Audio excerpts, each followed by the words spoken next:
All right, so now we are officially recording. This is Sunday Market Outlook, November 17, 2024. I got Mr. Brent Balad in the building with Michael Ramesh, aka Mikey Trades, here for his first time on Sunday Market Outlook. So if you're watching this recording, shout out to you guys. And without further ado, let's go ahead and get straight into it. Brent, kick us off with some news, bro. Appreciate you, and let's get it. Let's get it. Time to go on to the news. Some exciting news this week. So obviously, as you guys know, I say this every single week. Do not fall with the smoke on the news. We use the news in our advantage. The news is our tool. It's nothing to be afraid of. We're just going to know when the market likes to pop a little bit faster than normal, and we're going to take advantage of it. That's all it is. So news right now, we're good. Chill. Nothing to worry about, obviously, on a Sunday. Monday, we're really kind of chill too. There are a few FOMC speakers. This one's interesting to me. I say it every single week, guys. Housing market. Always pay attention to the housing market. The housing market and the McDonald's stock. Those are your two number one lead indicators. The housing market will tell you about recession. McDonald's stock too. Those are like the two top things that you always look at. I know it sounds crazy to like even compare them, but that's the truth, right? You look at both of those. So housing is always important right now. And this one's going to be the market index. So it's really going to paint us that picture of what we're going to look at for the housing market, right? So those are interesting. Then as well, the TCL long-term purchases. So tomorrow, Monday, we don't really have nothing big as far as to trade with on the news, nothing really to worry about. We're good, clear day. Just it's more the fact of for our day-to-day lives and kind of start painting a picture for the future, where things going are. So we want to look into that one. Tuesday, start getting a little bit more action here, right? We have building permits, we have housing starts. Again, same thing. They're all in that same housing market. We want to pay attention to that. We have the G20 meetings. G20 meetings, we don't really see much. I mean, it's all about global economics and stuff like that. A bunch of countries get together, whatever. Nothing really crazy that we see there as far as the market. Again, it's just good information to see. But again, Tuesday, very chill. Building permits is orange. Interesting. I don't see why it would be. So again, it's interesting to see where things are.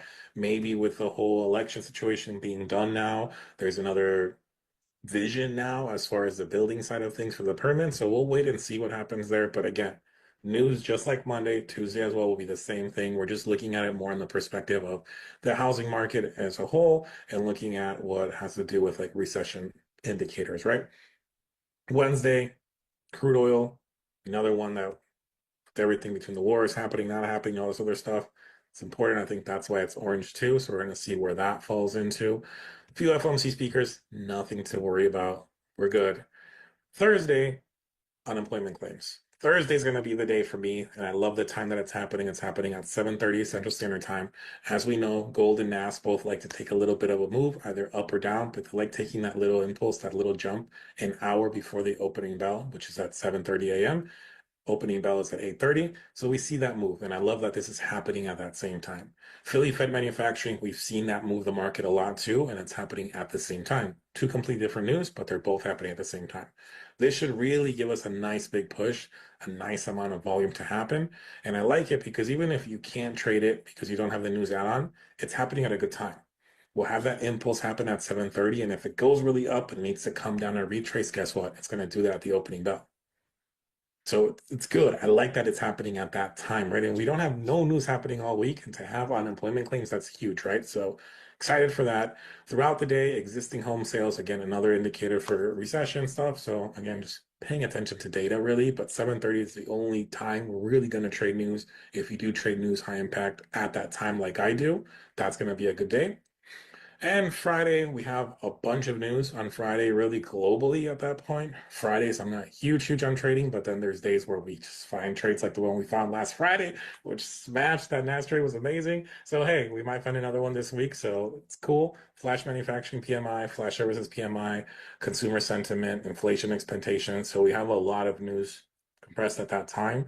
That should be really interesting too, because we'll have the opening bell happening at 7:30. Sorry, opening bell happening at 8:30 Central. 50 minutes later, flash manufacturing, flash services.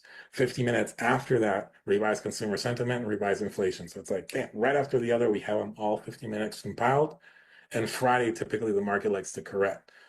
I always like to look at it this way, like you have companies, institutions, the whole nine, you have actual stock market people saying, hey, this is your quota, this is what you have to meet by Friday. And you see this for those that are actually in Wall Street or have been in Wall Street, that you see that that's how it is. Like Sunday market opens, this is your quota for Friday, or else. That's why we see the market move a lot the way that it does Friday. That's why I don't trade much on Fridays unless I just love the setup. Then we take it. Obviously, we follow proper risk management. So if it hits a stop loss, it is what it is. But we go ahead and take that, right? So I'm super excited for Thursday. It sounds crazy, but I'm actually excited for Friday too, just because of the timing that everything happens. It's going to be a really good Friday. I have that gut feeling. But that's it for me on the news side of things. Pass it back to you, bro. Where did my screen go? Awesome. Oh, there Awesome. you Awesome. So, awesome, guys. We're gonna go ahead and start diving into some charts here, really quickly, just because I know that we all kind of will give input, I think, on the indices and gold together. I want to let Mikey just cover. Do you have any FX stuff that you want to go over, bro? Any pairs? Yeah. I got JPY pairs I'm looking at Okay. mainly. I don't really see anything else that's crazy. I'm looking at gold and just JPY pairs, but yeah. I got Okay. some. Yeah, we'll knock out gold together, and I know me and Brent do trade indices if you want to tackle that when we do that as well. But I just want to give the floor for FX if you have any insight for the week on something that's juicy or something that you see, bro. So you should be able to share screen and everything if you'd like. And I know you got some really clean charts, bro. So I'm excited. All right, can everybody see my screen? I see it. Okay, cool. So pretty much, guys, what I see cooking right now that I'm very, very attracted to are pound yen sells and euro yen sells for a couple different reasons. So, I mean, straight up, when we look at the chart, you'll see that euro yen and pound yen look pretty much identical. So these two pairs are usually in unison. Sometimes one may present a better entry than the other. And then when it comes down to like actually taking the trade, I literally would just pick the one that has maybe like that extra news push that day or that slightly better entry, but they're pretty much identical. Now, what am I looking at and why do I think this is juicy? So when we look at, the chart on the high time frame, so for those of you that have been on my sessions this week, you know that my approach to the charts is a top-down analysis method. So I always like to begin my analysis on the higher time frame and then work my way down. So starting off on the daily time frame, we see here that we have some rejection behavior at this area of resistance or at this area of supply on the daily time frame. You see first, and I'm going to zoom in a bit more to make it as clear as possible. First, we had the initial push up here, followed by a rejection. Then we came and we actually created a lower high on the daily time frame. On the 4 hour looks way cleaner. The daily is like, okay, looks kind of messy. So daily, you see the idea that we're seeing rejection at an area of supply. Like Rich, I also like to trade supply and demand. For me, supply would just be a high time frame area of resistance, kind of like the daily, something with a lot of weight to it and liquidity. Now, you can also see that the zone I'm looking at, guys, is pretty much a zone between 199 and 200 round psychological. So another thing that I look at in the market is, when you see confluences. Now, for those of you that don't know what that means, confluence is a series of confirmations or alignment in the market. So in this situation, when you see an area of supply or a high time frame area of resistance lining up, right? So you have like weeks and months of data here to go off of. But then you also see it happen around psychological level or a quarter level. You may have heard that before. It's showing you that the market has an agenda on the higher time frame, that there's something else that this market is cooking, and then that's the market that I love to actually go ahead and trade. So GJ is one of the pairs that I specialize in. It's mainly going to be GJ, gold. I do trade an occasional indice US 30, but I really specialize on my forex and my gold.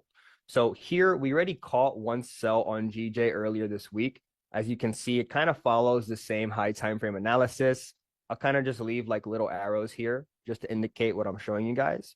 First rejection, lower high. So for me, obviously, up until this moment, like right here, if I were to look at GJ at this time, I'm super bullish on GJ just because of all this price action, right? But based off of what happened from this moment forward, that shifted my perspective of what I'm looking for. This is all part of the high time frame analysis. So now when we put all of this data back, well, cool. You see one rejection here, second rejection, and then obviously you see a high, a low, a lower high, and then you see price continue to stay below this range. So for me, I am actually bearish on the pound yen. As you can see, I have a sells below target. I have one here and I have another one here. Now, I am not the biggest fan of taking a trade on a Sunday night just because, I primarily trade New York session. So that can sometimes conflict with my trading plan. I would take a trade on a Sunday night or any Tokyo session if it's an A plus setup. But for me right now, I would like to prefer just allowing the market to develop a bit more before actually considering to take a trade. So I'd like to see what actually plays out tonight. I want to see what happens during the London push, and I'll look to trade the continuation of that during New York tomorrow. So then now I'm trapping price to like a general range I'm looking at.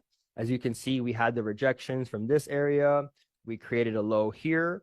We created another lower high there, and then now we created a lower low. So what price has been doing is sweeping liquidity from the downside. That's I don't know if you guys are familiar with that, but that kind of ties in with smart money concepts. If you've never heard liquidity before, liquidity just means money and orders, right? So essentially here, you see that price came, and right around market close of last week, we had an aggressive push and liquidity sweep or liquidity grab, meaning that now the market took out this low and created another low. So now it's showing another agenda kind of going on with the pound yen. And then being that we're off of a double top order flow shift from this, round psychological area that I indicated in the beginning, that's fueling my bearish bias, meaning that I feel that based off of what I'm looking at right now, I think sells have the highest probability. So I am looking for a very juicy sell on GBP JPY. Obviously, there's kind of like this entry opportunity here, but what I would prefer to see is we got this break. I would like to see a break of the current low, testing that as resistance. And for me, that would indicate the highest probability trade to send out to you on like a tap to trade, for example. I only want to take really high probability setups when the momentum is already confirmed in the market. I don't want to play any guesswork. I don't want to send out any like mid trades. I'm genuinely doing my best to, even level up my trading and make sure that I'm sitting on my hands until that perfect opportunity. So in my opinion, that highest probability opportunity would be a break and close below this current low and retesting that area as an area of resistance, continuing like the lower low, lower high bearish formation. Now, another reason I'm really, really attracted to this trade is because when you look to the left and the area of where the pound yen is right now, you're going to notice a lot of imbalance to the left. Like price has not been in this direction, in this vicinity since literally the beginning of October. For the last month and a half, for the last 6 weeks, even since like end of September, price has literally been flying up and making, higher highs for over like, what is this? 190 to 200. It's about 1,000 pips, right? That's a lot of price action. So naturally, when price is really overbought for a certain period of time, you're going to notice some imbalance in the market. And then that's kind of where, these liquidity concepts come into play. So with that being said, as long as price stays below this 196 area, I have sells below 196. So that's pretty much my main bias, is that I'm looking for sells below this price point. Now, obviously from 196 to 194 is a huge 200 pip range. But for me, once we clear this low, we're going to have the higher probability for the extension. Another concept that I trade with is something called Elliott waves. So pretty much what I'll be looking for is a breakout wave from here. I'm going to be using this low and this one here pretty much to kind of like show what I mean. But essentially what we're looking for is a break and a retest under here. So I just fucked this up. We have a high, a low, a lower high, a low. We would have a retest, and then we would have the distribution, right? So I'm looking to pretty much take out this move. I want to take a trade underneath this area for the reasons that I just explained. This would be a 4th to 5th wave movement on the Elliott wave, and then I'm also targeting the imbalance at the bottom. So granted, since this is the 4-hour daily time frame, these pip ranges are like massive. We're not going to hold this for 400 pips, obviously, but I'm going to be using this high time frame range, this entry, this volume to be looking for sells below this area. So you can definitely expect to see GJ sells from me on your tap to trade or trade alerts once we break and close below this area. And that's pretty much my analysis on GJ. And as you can see here, like, look, even just as price just now literally touched this area that I just highlighted, you see that we have an aggressive push to the downside. So if we had taken this like 30 minutes ago, we'd be up about 60, 70 pips. So you can already see that when you trade off of high time frame structures, you're going to get really aggressive movements, that kind of favor your direction and your bias. So with Forex, there are some definitely juicy setups. Once again, GJ and EJ are identical. So if GJ does this with a big wick rejection and it's going like down, so will EJ. Which one do we take? It'll just come down to whichever one looks cleaner. But that's pretty much my analysis on the yen. So hopefully that was clear and you guys are going to be looking for sales with me. That's it. Fire, bro. All right. Can you hit the stop share screen button real quick? There we go. Awesome. So you guys already know what's up with GJ. Please, if you guys are on Akashx, make sure you guys look out for that TTT or trade alert, depending how Mikey sees fit for everybody to eat off that trade. But awesome, bro. Appreciate that. We're gonna go ahead and cover gold now. I know that Akashx has to be like the #1 like company with gold trading. Like, there's just no freaking way, bro. We have like so many people that do it and catch the moves. It's crazy. But I'm gonna let Brent take lead on gold real quick. And then I'll give some of my input and we'll keep it pushing from there. So Brent, you can do your thing, bro. Cool. Let me go ahead and do that. Where did my screen go? All right. I don't know what I did to my Zoom. You guys can see my screen, right? My trading view? Yes, we can. Cool. Thank you. All right. So gold. Gold, we had a nice little drop. It went down bearish like what we wanted last week. We analyzed on the market. I wanted it to come down, came down. Obviously had some very weird wicks. It was just not stable, but it still went down on that big move that we were looking. Right now we open super bullish. Right now, I don't know if it's true or not, but there's supposed to be rumors about like the US is sending missiles and all this other weird stuff. I don't know. I think it's kind of fake. I haven't found like an actual source of it, if it's real or not. But I think that's why possibility of that opening bullish, plus Bitcoin doing what it did over the weekend. So there could be a lot of reasons why it opened really bullish, but still with gold, it's kind of two scenarios here as always. I would love for gold to continue going down, kind of do the same thing of what we had here. We had this little square, then up, square, breakdown, breakdown, breakdown. It's been doing that very much, right? So I think we should have that same pattern, kind of wake up and then continue dropping down. If we go on to more of the 1 hour time frame, and I know I have a bunch of stuff on my screen, guys, but I'm just trying to go quickly here so we don't take much of the time.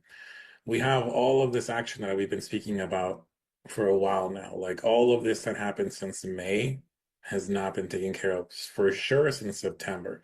September area is one that I've been speaking about for a minute now, that we went up and it's been not been taken care of. Typically, we always see that 50% retracement, right? Market goes up, 50% retrace, the institution takes out the stop losses and then continues going, right? To make sure that only the institution goes and not all the retail traders like us. So we have not seen that retrace since August, September. Especially since September, we've not seen that retrace. We need to see that. And we are super close. So I think we should probably see more of a slow little bearish movement. But then again, there's not a lot of news to happen right now, as we spoke about already. So there's not that much that I could see. If it goes up, in reality, I don't see it going past 2,700. Like that's kind of what a focal point for me. Like the max that I could see it going to is at 2,700 and selling off again. If it breaks off of this, I'm not gonna like gold for a minute because I just don't like gold when it's bullish, when it's up into those zones where it's just brand new, it's doing what it does. You could see it from last week, we could see this month. It just hasn't been really that clean when it comes to gold. So I really want this to continue this bearish pattern, this bearish trend, continue downward, keep on taking care of all of these zones that we need to take care of. I'm gonna turn off this really quick, hide all. I really wanted, like I said, to continue coming down, to come take care of all of this right here. See, it came up, down, up, down, down, up, down. It does that nonstop, right? What happened in September? Up, never came down. Like this drop needed to come down here and it did not. And ever since then, we've been doing all of this until finally now this week we had that nice bearish rally. So big bear rally. All of it had their 50% retracements except this one right here. So that's what I'm saying. I think this could go up, but I don't think it'll pass this 2,700 and then continue dropping down to take care of at least what we had here in September. If it breaks down what happened in September, then we continue Bitcoin more. Not super excited right now with gold. I'm more excited with NAS, but I'll pass it to you, Rich. You can go over anything on gold that you have, and then we'll talk about NAS. All right, fire. So let me share my screen here real quick, and you guys should be able to see that now. So here's what we got cooking for gold for me. And also, I want to make sure that we also cover some crypto stuff. If you guys are excited for crypto, I already see some heads. I see some heads like, yeah. If you guys are excited for crypto, let's drop some energy in the chat, bro, because I mean, it's that season. And last time I checked, Brent called like a trade for Cardano that did like almost triple. It's 130 something percent now growth. I'm just saying, bro, that was a free one on Sunday Market Outlook. So Yeah.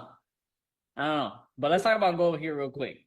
So the way I do, so I've only really been trading NAS, right? Everybody kind of knows that, but I trust my analysis as far as understanding things like supply and demand, smart money concepts, et cetera, et cetera. Now, Brent, shout out to you, bro, because you have been anticipating the sells for a while, even when things did not seem like it was ever going to stop. What goes up must come down, bro. I mean, there's cycles, you know, and at some point, like things are just overextended, man, you know. And obviously, like in hindsight, it always looks easy to see that, but Brown, you know, was really on point. I think I don't know if it was Elliott waves or whatever the case it was. Yeah, you see, you know, it gave us the real jump on it, man. I'm not gonna lie. I know that unfortunately, a lot of people, you know, you suffered a pretty strong, a pretty tough week this week right here, because this was the first week where we had a huge gold meltdown, right?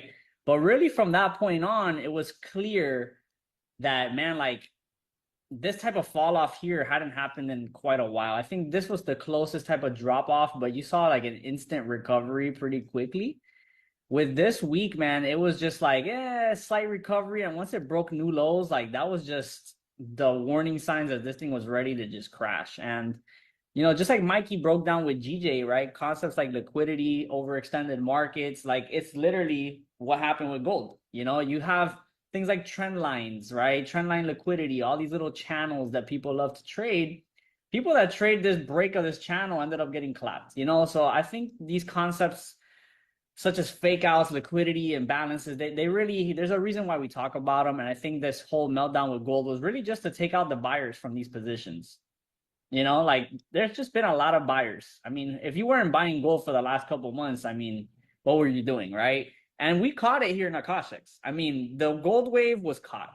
And Brent also called the NAS drop. So we're not missing moves here, you know? So we'll talk about NAS in a second.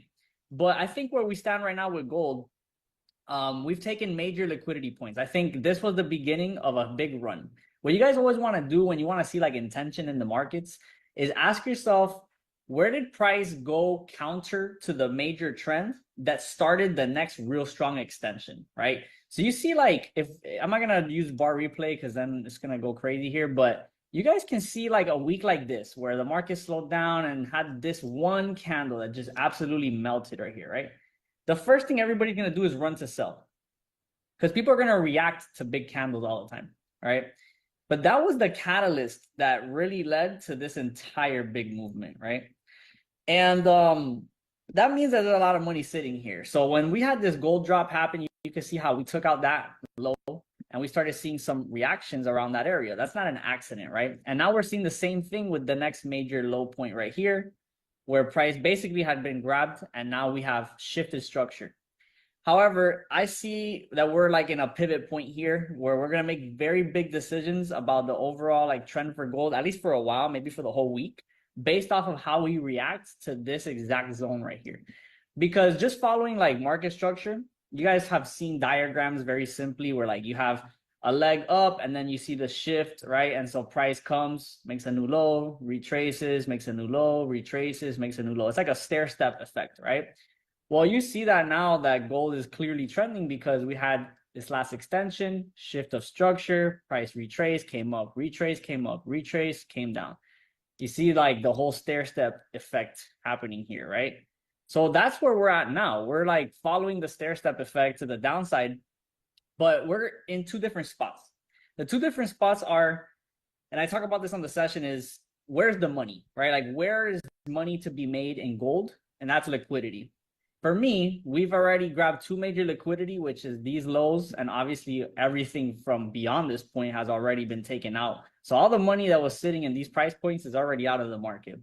The second important area was this major low right here. We just grabbed that, and you can see that instant rejection from it, okay? So if we are coming lower, like Brent, anticipates that, I think long-term for sure as well. I mean, just look at the next very obvious, scenarios of lows, right? Like we have a lot of lows in this area right here. So if we are going to come lower, it'll come gunning for this 2475 area, right? So that would be the targets if we do come lower. However, again, it's going to really depend how we react here. And this is where a trade can be available as quickly as tonight and heading into New York session tomorrow. Again, this is that last pullback that we had before the market melted down, right? So I've just simple pullback area. This is the area that you're going to want to sell off of if the market structure is going to continue to go bearish. And you can see how we kind of tapped into it and left that big wick already. This last 4 hour candle, right? Let me take off this Asian range thing because that's kind of going to make it foggy here. Okay, here we go. Personally, I already see a couple things that make me instantly want to sell this. Number one, again, we're in that supply area, this last little pullback zone. Number two, we saw imbalance on the 4 hour time frame, which is this orange box, right, that we're tapping into. The second or the third confluence would be retracement areas. So anywhere from 62% to about 88, somewhere in that area. This is like a really nice discounted zone where we can expect sells off of as well. Now, for the purposes of targeting, will we make a new low? Well, here's the thing. So we made this bottom. We came up here, respected the low, and now we shifted above here. So smaller time frame wise, technically we have shifted short-term bullish because we respected a low and made another high here. But we're going to be basically jammed in between this area and this area. Price is going to be kind of wrestling in here for a little bit. But I think there's opportunities for sells, even if I wouldn't say it's a scalp, but maybe like, I don't know, a move from somewhere in this vicinity to here, 30 pips at least, because you can already see we have gaps here from market open. We already see price rejecting with these wicks. We see a lot of imbalance. So you will see sells, I think, heading into London session for sure. Are there going to be these huge meltdown sells? I don't know, but at least to fill this gap and some of this imbalance, we're going to see a drop. It's probably going to happen pretty soon. I mean, this right now already looks like a juicy type of rejection in the area that we're looking for. Again, I don't trade gold, so I'm not going to tell you guys sell right now. If Brett agrees, somebody else agrees, you'll probably see something very soon come out. But I think that we're definitely cooking up sells here if I were to trade gold myself to at least take us into here. So I'll leave it at that. Mikey, I don't know if you have some thoughts. Well, I know you have some thoughts, I think, as well on gold. So I'll let you do your thing too, bro. Let me stop sharing here. So first thing is that both of you guys are bearish on gold, which makes me really excited because we're all on the same page. Like I did my analysis on gold, and I'll kind of just share like what I have. I am also bearish on gold. Obviously, you're gonna see it's a little messy. I play around with Fibonacci clusters. Keeping it super simple, Fibonacci clusters are when you use different ranges to essentially use your retracement tool to kind of find different areas of interest. So the first cluster that I used was from this previous lower high to this current lower low.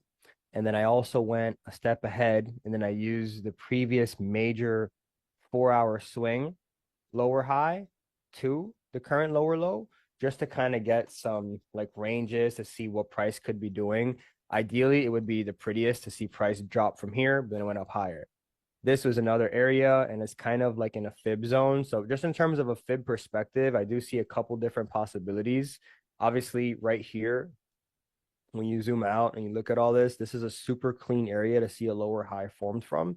But obviously, for me, what the fib levels that I look for, I don't see an exact entry at this area. I definitely think it could happen, which would just throw away the fib entry theory, which happens sometimes too.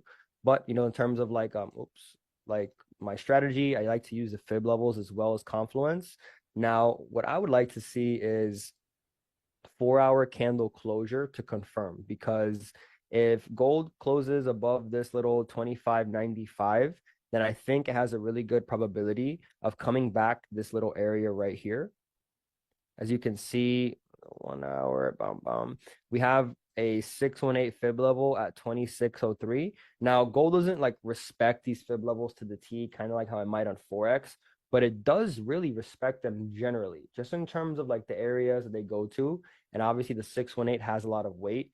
The reason that, I mean, if price were to close above this little area here, there's a possibility it can come out here. There's a lot of price activity in this area.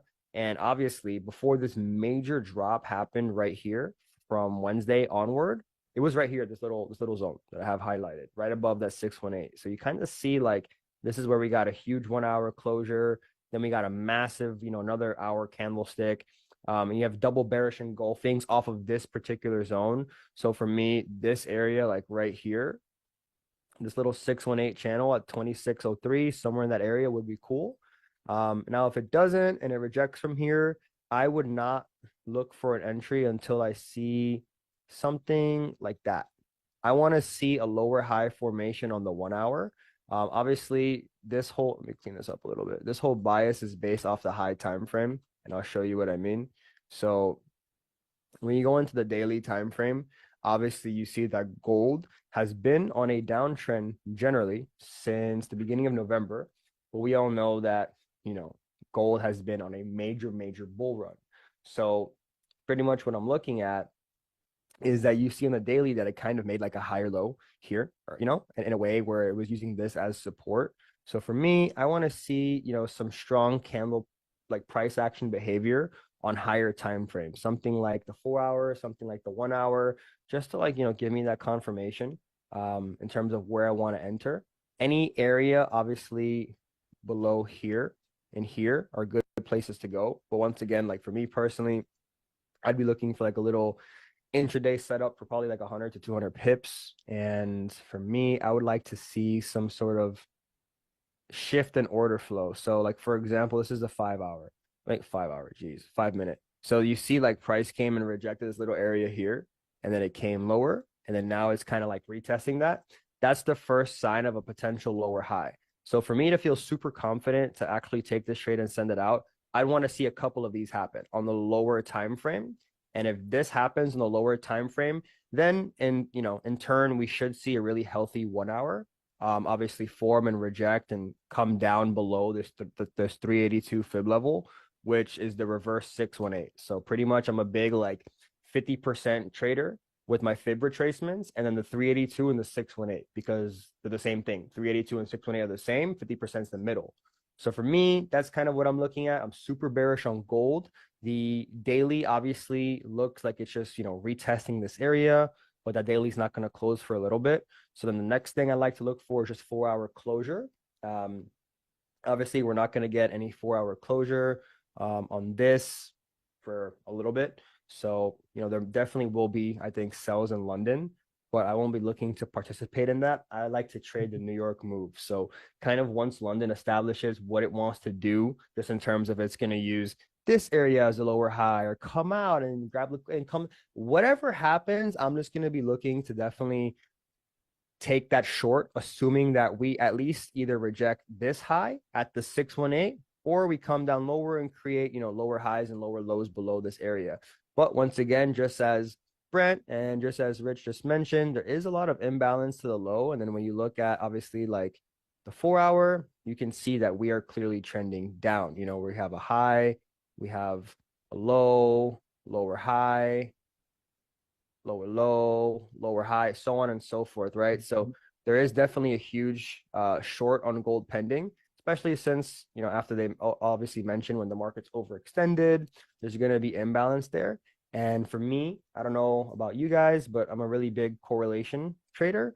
So I like to look at the DXY. For all of my gold trades, I use the dollar index. If you don't know what the dollar index is, in short, the dollar index is essentially the US dollar by itself. So looking at the DXY is another big part of my strategy.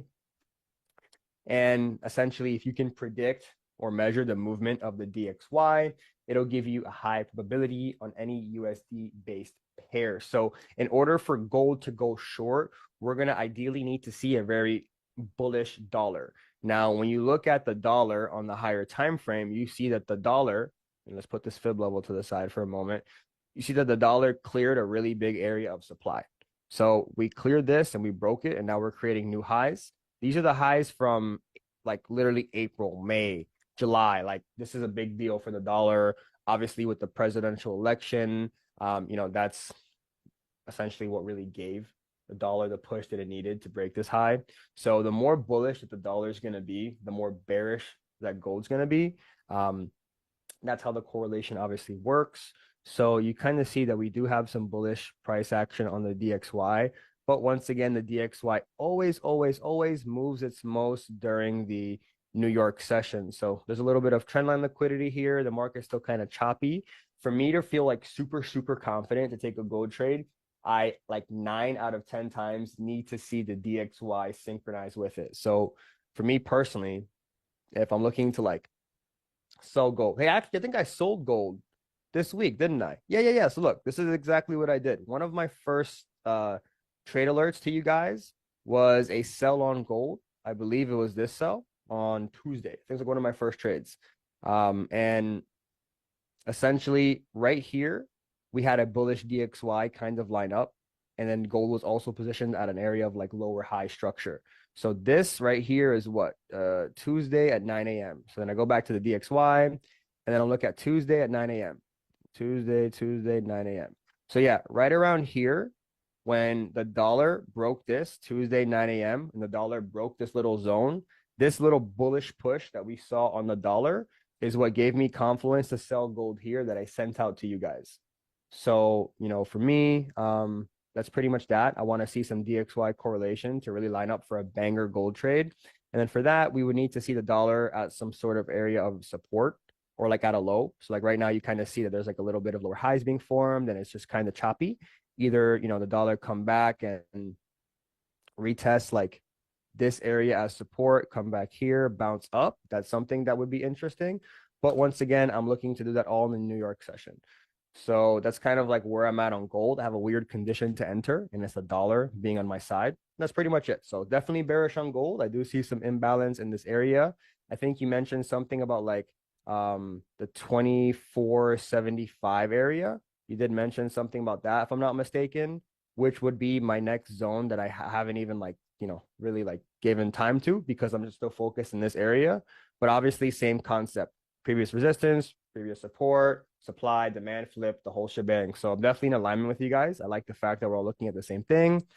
Where is it going to actually reject and short from? We'll kind of find out tonight. But yeah, that's my analysis on gold. Definitely bearish. Awesome, man. So, guys, we're going to try to keep this at an hour max as always. So, we're going to probably just try to run through NAS, keep it simple, just to wrap up and respect everybody's time and crypto as well. So, I'm not going to spend that much time. I'm going to be really fast. Unless, Brent, you want to go first on NAS? Yeah, I can super quick. I mean, I don't have much to because I like it, so I don't have much, right? Gold, I had to go a little bit back and forth because it's like Yeah. same thing, right? Like I needed to either drop under 2640, go above, whatever. There's more to it, right? So let me go ahead and zoom out my mess. As always, I understand my mess, guys. Don't worry about it. Madness Okay? mess, but it's the method to your madness, bro. Exactly. So last week we had looked at, was it? I'm looking at the wrong one. Here we go. All right. So last week I said, all right, guys, I want this to tank because it was obviously stuck up on here. It was finally giving us same thing like what gold kind of did, what we're talking about, right? Did that pull, went up, left the gap, open, pull, bet, we're in. That's what I wanted. We spoke about it. We spoke at the levels that we wanted to see when it dropped, right? I said I wanted to go down to this 2100, it hit it. I wanted to go down 2800, it hit it.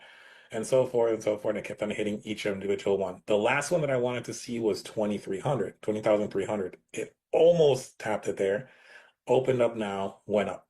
So I still like this to continue to go down. to be honest. As you guys know, I'm a bear. I like selling all the time. So it's like my initial thought is always going to be sell, but I need to calm myself, look at it, and then decide. So like with gold, right? Like I'm not gonna do nothing now. If it goes underneath 40, I'm gonna sell. If it goes up to 2,700, I'm gonna sell. I just don't want to buy. But doesn't mean I'm gonna always look for a sell. So same thing, I'll always look for a sell or for a buy. So here I want this to continue coming down because of what it did, and I still want to see this area. This area since November has not been touched. Very similar to what we're talking about with gold, right? Since November, between the end of October, the beginning week of November, this whole week, right here, especially after into that first week of November, we started off the month, broke completely away, never retraced, never came back. We are so close to touching that. I think in reality, we should come back, take care of that. And I have a weird feeling that we're not going to continue going down here, at least for the end of the year. I I don't know why.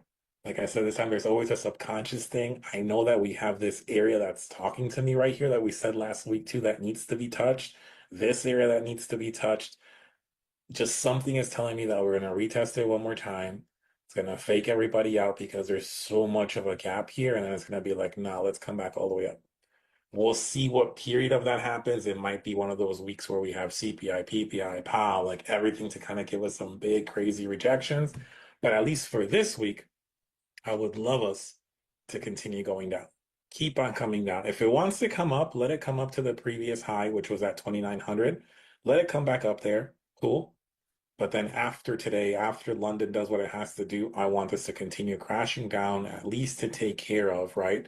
This 19,800 area would be really nice for it to take care of because of all of this noise that was right here. Maybe even a little bit lower. That's awesome. But really, until we get to that point, I will reanalyze and see if do we want to continue coming down or going up. If it goes up again, it's back into no man's land. It's like I did last time. Here's my analysis if it goes up. Like I told you last week, right there. That's it, guys. If it does go up, that's the analysis. Like there is none for me because there's nothing to go back to. So I'm not a fan when the market does that, right? And that's why I like scalping because I'll look at what the last 15-minute candle done and we'll go in the 1 minute and we'll take the trade, we'll take the scalp. But that's it for me for Nas. Hopefully you guys caught that sell that was sent out on last week. That this one, it was this one right here, our entry, whatever, our overall on Sunday. If you got in on Sunday, which I know a few of you did get on Sunday, if you took that since Sunday, I mean, we completely went down there a ridiculous amount of pips. And if not, at least that trade alert that was sent out, that was like 1,600 pips, something like that alone. So I know that Rolex was doing the math, one of the guys that we have, and he was like, bro, I bought my new account. If I would have got it, I would have made like 20 grand on that. Like he was doing the calculations. I was like, you're good, bro. Don't worry about it. We'll call another one. It's fine.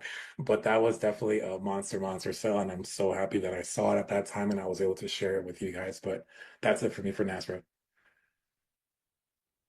Savage, bro. Savage. All right. So yeah, I'm not gonna add too much more. I think we're both on the same page, bro, honestly, with that, which is no surprise. I mean, we're pretty much always on the same page. Um, so you guys know, like, this is very specific to my strategy with how I play the Asian range. So I don't look for entries or anything until we have New York session and we look at how Asian range plays into market structure and everything like that. But for the most part, I mean, at some point we did have to have retracements, right? We had like little baby, retracements that look like it might want to come up, but nothing really, um, what's the word? Convincing, right? Now we are having somewhat of you could say a convincing pullback, right? Because technically on the 30-minute, right, just looking at candles of supply, this is that last bullish candle that kind of created the new low. We saw it shift above now and kind of stay above. So that's technically like a somewhat structure shift. But the only thing I don't like about trusting that structure shift for like holding buys too long is that we're kind of like in the middle of no man's land here. Like Brent was alluding to, different areas that we need to see this pull back to. Now, the one thing that I can say is an explanation, I guess you could say, of why we're reacting here is Fibonacci levels. I don't ever talk about it much or like use it for my entries or anything, but I'm aware of them and I do pay attention to not really using them for entries or anything, but like I know where I can get reactions from, right? And so if we pull from the low to the high on NAS, we're already seeing that we've basically touched that 62% retracement, which in general, you guys are always going to hear like, oh, the golden Fibonacci number, whatever. With indices, 62% is absolutely very powerful. It's just undeniable. Like, especially on indices, it does have, I think, to play a role. But I think that really, I don't care more about areas of supply and demand. If you guys really look at the last pullback, and we talked about it here before election that led to this whole impulse, this is the last pullback from that low before it slowly during election week. So that's something that I like to have marked as where price can get to again and react from. Because I think if we over higher time frame really fast, we will see on actually on the weekly. Hold on, weekly. So on the weekly, we go to a new high, but I think we're a bit overextended on that overall. You know, this is where like, market structure could be tricky for people because on one side you're seeing like, oh, we just broke and closed above all these highs, right? But we are very far removed from like the last major low on the weekly that created this entire run. You see what I'm saying? So even though, yes, you're focusing on the new high that's made here, how far removed are we from the last major low on the weekly to make this new high on the weekly, right? So I think we're due for strong pullbacks and breaks to the downside, like Brent is basically saying.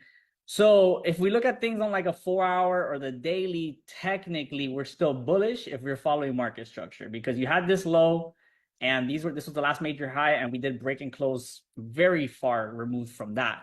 So in actuality, we should be looking for more buys deep into the pullback areas below 62% to 80% for, you know, some type of reversal patterns to take us up maybe back to this previous high, not necessarily to form a new high, but that's what I'm looking at right now. I don't think that this is the area that we're going to make the lower high to make a new higher high, if that makes sense. I think this is just kind of like middle of the structure retracement. You know, the market just opened up for the new week and we've just only had sellers. So let's rebalance price a little bit. You can see a lot of the imbalance, for example, here on the 1 hour.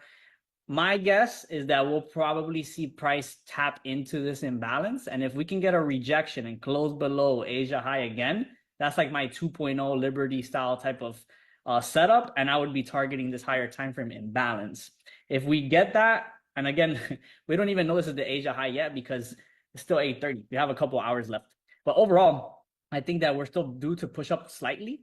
But this is that area where like 20,700 psychological number. If I can get price to kind of rally and reject from there, I would like to take out this low and get back down to here. From there, I would like to buy at least, you know, like see some type of reversal shift of structure and take this back up somewhere up in here again. So sells first, then buys in this general area. That's what I'm doing personally. So that's really it, man, for me. And we're literally at an hour now. Crypto wise, I'm gonna just give this and then I'm done. And then if you guys want to give your thoughts on any last minute stuff, let's do it. Personally, like plays, I've talked about Peloton before. You guys that have been on the sessions, I'm gonna do this really fast. I got in at 350. We had hit like 9 something, so basically almost tripled this entry from back in, man, we talked about this like June or something like that. It's been a while. But I'm bringing this up now because even if we can't get in at 350, I still think overall heading into the holidays, because we're about to go into Black Friday and all that, they're doing that big Costco sale. And I think that we'll respect that $6-7 range. And that can really propel us into the overall targets that I have into the 50-60 range. You can buy Peloton if you want. I'm not telling you to buy it. You can get it on Uphold, Robinhood, Cash App. I'm not, you know, there's so many apps for buying stocks. You can even do it through like Schwab or, you know, like if you want to be very official. But that's a play I'm in. Has a lot of upside for the long term, very long term. But crypto wise, XRP has been like my thing. I got in at 60, which is not even that crazy of an entry, but it doubled up. I took a majority of my profits at 120. I do expect a very strong retracement on a lot of cryptos because of the weekly time frame. I think this is a quick pump, but we can already see, like, especially XRP has a history of very quick pumps and retracements, quick pumps and retracements. So this huge dip, I expect at least to come back to 80 cents, something like that, and then I'll repurchase personally. And I think I see that across the board for a lot of the smaller stuff like Cardano. XLM is something I have my eye on. If we get some nice retracements, I'd be really interested in taking XLM to the 50s. So that's like the cryptos I'm looking at for potential big plays. XLM and XRP retracements first, and then buy. So that's it. I'm done. I'm gonna just let Brent and Mikey give some last minute words to wrap up this call. But there's a lot of opportunity, guys. Like a lot of opportunity. Whether you guys are freaking doing just crypto, whether you're doing just trading leverage with your prop firms, I mean, it's money season for real right now. So appreciate you guys. I'm gonna let these guys have the last word, and we're out of here. You're muted, Brent. There we go. I said thank you, bro, of course, for that Peloton shout out. We're definitely going to do that because you will not catch me on top of a Peloton, but I'm definitely buying some and making some profits on it. So now I have an obviously show here. Like this, guys, is why I'm going to continue to drill in where we keep on saying this over and over again, right? This was the 801 that we called on a live session, just like this call back in September. And you said, hey guys, we're buying. This is where we're taking it to. And up. You guys could have made profits, came back down to entry, went a little bit in red, back, forth. It played again. A month later, I said, hey guys, back at entry. If you missed it, still good. Forgot about it a little bit because we were busy with everything else. Next thing you know, boomed up in November 9th. It went up right away. Would have hit the first TP. So you would have gone in at 34 cents, 35 cents, taken it to 50 cents. Then from there, it hit our second TP. So you would have gone in at 30 cents to 70 cents. And right now it's about, they already hit our 80 cents, which is our next mark. So it kind of just shows you how there's cryptos that you can start getting into that are not $80,000 Bitcoin to buy one or whatever it is, right? There's actually coins out there. And it's something that I said on the chat, I think over the weekend, like I like utility cryptos. So there's cryptos that are rug pulls. There's cryptos that are like the Ethereum, Bitcoin, whatever. They're the top two big ones. We understand that. And then there's utility ones that I love. So for example, I did not know much of XRP. I wish I would have had it. I actually bought 500 of it like 5 years ago. I had $500 worth. Then the whole lawsuits happened, and I ended up actually depositing that into a sports betting website to play blackjack, and I lost it all. So then it gives you an idea of not having that education of making bad decisions. Now, what excites me about seeing XRP though is that another crypto that I like is Link. So Chainlink, Link USD. It's not an amazing spot to buy right now, to be honest. So you can see there's been a lot of action, but this is actually good to see in a crypto. It's healthy. Like a lot of times you don't want to see just a big upward motion and that's it. Like you want to see this little bit back and forth because all of this means in a crypto that has utility is went for something, denied. They went for something, denied. They went for something, denied. Like it's not that everybody's just selling off because it's done for the rug. It's that everybody's buying and holding because it's going to the moon. Like there's actually utility to this. This one, I know that with everything else going up, especially XRP going up, Chainlink will right up. XLM going up, Chainlink will go up. ADA, and again, I'm not a crypto, I'm not a financial advisor, but it's the utility of it. So, for example, Chainlink is actually providing security to make sure that all the transactions from institutions, the banks get to it. So, like, what I'm looking for is what everybody else does, right? So, what I feel is going to happen when you're able to log into your bank account, right, from your app, and you see how you have your checking account, your saving account, your credit, and then you see crypto monitor just like Coinbase. When that happens, Chainlink will be all the way like crazy. Like Chainlink will be up there, like will be the one, because that's what their focus is. They want to give that security when it goes from one institution to another institution. Yes, it'll handle retail, but their major focus is institutions. What does XRP want to do? XRP wants to get into those institution transactional side of things, right? So again, we're seeing it right now by the government and this and that. They're talking about with Elon being in and Trump and everything wanting, pushing cryptos, all that stuff. And they're already talking about XRP. I know you posted something recently, right, Rich, over the XRP thing. Like that itself will push more of these utilities. Cardano, XLM is another one that I follow too. XLM right now, I mean, it's not a XLM bad looking position juicy to when we get buy. those pullbacks, bro. It's not a bad position to buy because at 21 cents and there's so much room for it to go Yeah. to, but you Yeah. definitely want the pullback. You know, you want it to be, again, look at Chainlink, right? Like what I said, Excellent, Stellar, XLM, it's the same situation. They tried something, it got denied. They tried something, it got like all of this. It isn't retailers just buying and saying to the moon and making it a meme. This is an actual like company trying to make this into something that's actually going to be utilized for. And next thing you know, Bitcoin went up, and what happened with XLM? Boom. So you can research that, just read, go onto Google and just like, what is XLM for? What is Yeah. ADA for? What is Link for? Like, if you see a crypto with a weird name, just research it. Go to the educator on the Akashx community. There's something that says crypto. There's a channel there. Just ask, like, hey guys, there's this crypto. Have you heard of it? What is it? Like, there's somebody there that probably will know and say, like, hey, Yeah. that's what the crypto is for. This is a utilization. If it attracts you, it attracts you. Go with your gut. That's the biggest thing that I could say. Don't put what you can't afford to lose, but go with your gut, because with cryptos, it's just you never know. I made the mistake and I did not buy Solana. This was Solana before it came You out. sound like Marianne right now, bro. Before Solana came out, I was looking into cryptos. I'm a big gamer. I saw what Solana was doing, but I was like, they're not even on Coinbase, and Coinbase is the truth. This is me not knowing nothing, right? It's like, so they can't be real. I did not buy anything, and I had $500 to put in there, and I didn't. I put it into a binary options account, and then if I made it into 5,000, they didn't give me no withdrawals, and I lost that money. So it's like, again, not going with your gut, not having that education. You guys are in Akashx, and if you're not, reach out to the person I invited to this call. Get into Akashx. We have chats. We have the education for you to make those smart decisions and still go with your gut, especially with crypto. Right now, it is a bull run. Doesn't mean you want to buy at the high, but it is a bull run and you want to start educating yourself. So when it comes to that moment to say, hey, you know what, now's the time, you're ready to go. So that's it for me. I'll pass Facts, it to you, bro. Mike, if you want to say anything. Thank you guys, obviously, for staying Yeah. here past the hour. Stay plugged in. Obviously, take advantage of the promotions with Tradex right now, 60% off. It's crazy, crazy deals. Get yourself a 200K. Stop missing around. It's worth it. And yeah, Facts.